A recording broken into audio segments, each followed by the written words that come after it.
Hello, good morning. This is Nandi, and welcome to Vibrant Authentic Living.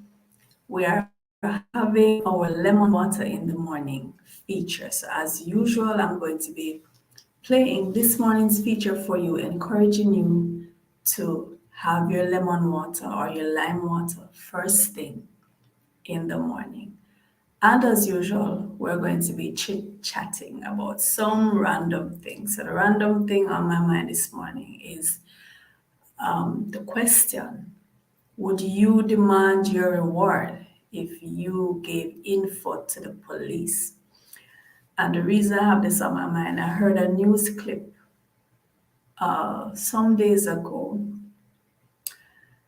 and the Jamaican government was announcing that most persons who call in tips to the police, they don't accept the reward that is offered, or they either refuse to accept it or they don't even bother to ask for it. It sounds kind of iffy to me. I'm not sure if I'm going to swallow that. I don't know what you would think, but I'm going to share my thoughts about that.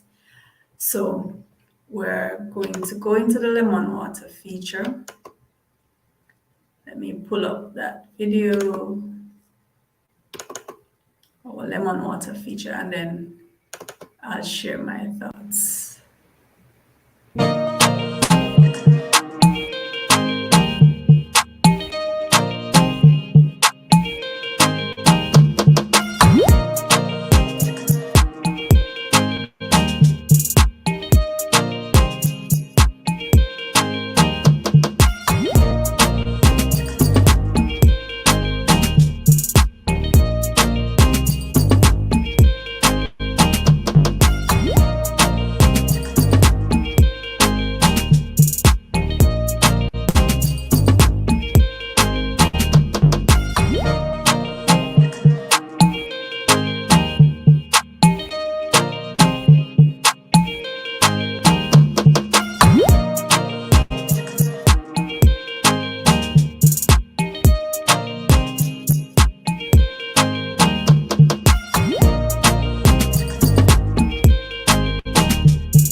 Yeah, so I'm having a hard time believing that most Jamaicans who call in with tips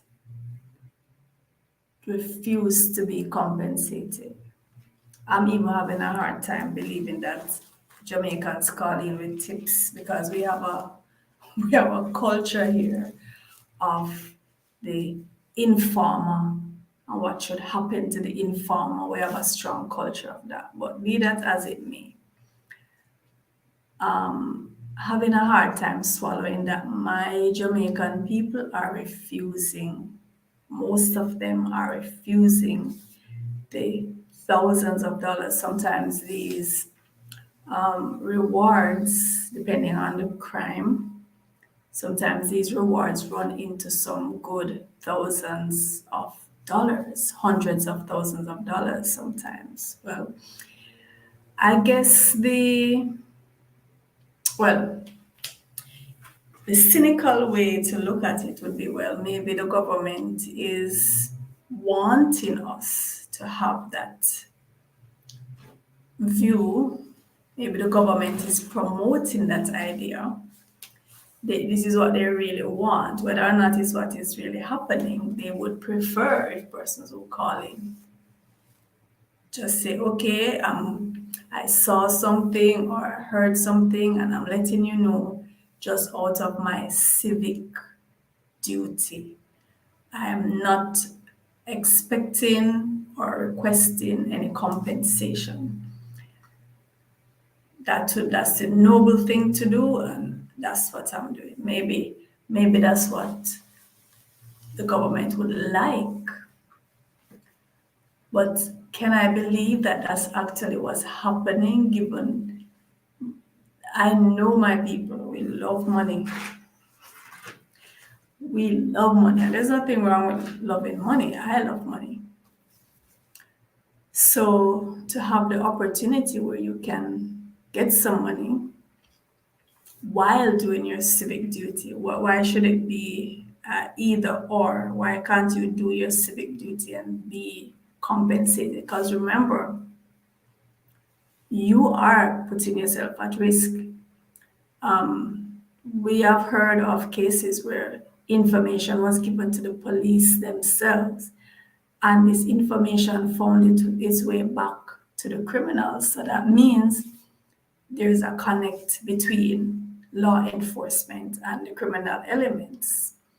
So we all know just going to the police with information, even though it's anonymous, so-called anonymous and untraceable, you are putting your life at risk just by coming forward, whether you're just gonna give a call on the phone or you're going to find some other means of transferring the information. In my opinion, you are exposing yourself in some way.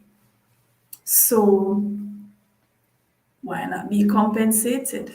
That's my take on it. I think I would want to be compensated. I think if I witnessed something and I came forward to give information, I would want to be compensated because of the risk that I'm taking with my life and the lives of my family members. Because in Jamaica, we have a saying, if you can't catch Kwaku, you catch him short. And this is another part of the culture, just as the informer and what should happen to the informer is a strong part of our culture. So too is if you can't catch the informer, you catch him short, or you catch those who are related to the informer. So it's a risky thing. It's a risky thing. Yes, it's your civic duty, and we want to make the society safe for all of us. And giving information and getting one more bad guy off the street is in the best interest of us all, right? But it is risky business. Do you believe that, and I'm asking Jamaicans because we know our countrymen, we know our fellow citizens. based on what you know of your fellow citizens. Do you believe the information released in this news clip where they, I don't remember the name of the official from the JCF who made this announcement, but do you believe that the majority of Jamaicans who call in with sensitive information that might lead to the arrest and might lead to the further sentencing of criminals, that they don't even bother to demand the financial compensation that is due to them, or if offered, they refuse? Do you believe that? Let me know what you think, because I'm finding that one very hard to swallow. I know we have some upstanding citizens who are noble, and their sense of civic pride and civic duty would not let them hear of compensation, but most of us would want to be compensated. That's my opinion. Let me know what you think. Until tomorrow, when we chat about something else and we watch our lemon water feature, this is Nandi. Take care of yourselves. Have a great day.